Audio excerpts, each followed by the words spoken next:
आमाबाबुको स्थान कहिले पनि लिन सक्दैन भने जस्तै अफलाइनको पनि स्थान कसैले लिन सक्दैन। ओके, अफलाइन भनेको तपाईँले आमाबाबु पछिको स्थान तपाईँले दिनैपर्छ।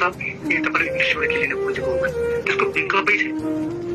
एउटा मान्छेले के क्वेसन सोध्यो भन्दाखेरि मेरो अफलाइन यति बदमास छ सर, म के गर्नु होइन। यति राम्रो मलाई एन्सर दिनुभयो।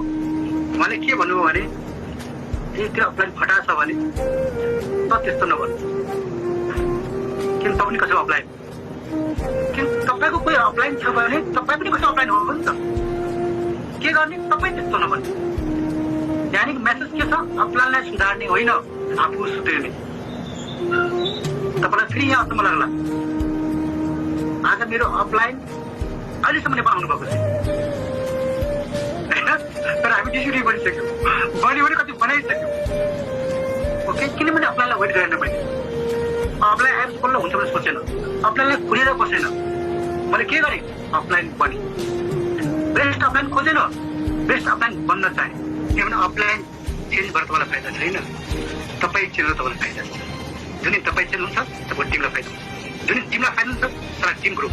जस्ट अफलाइनको स्थान कसैले लिन सक्दैन, अफलाइनलाई चेन्ज गर्ने होइन, अफलाइनबाट सिक्ने हो, अफलाइनको बेस्ट कुरा लिने हो। अफलाइनमा 3टा गुण छ मानौ, 3टामा 2टा नराम्रो छ भने के गर्ने, त्यो नराम्रो कुरालाई कुरै नगर्ने, राम्रो डिफाइ गर्ने, त्यसलाई कपी गर्ने।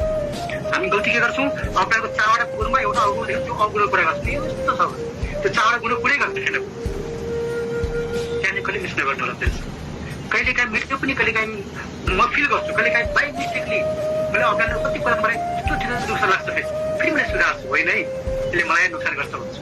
अगाडि अफलाइनलाई धन्यवाद दिन्छु, अगाडि बढ्छु।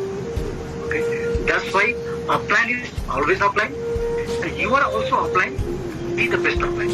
Okay, thank you.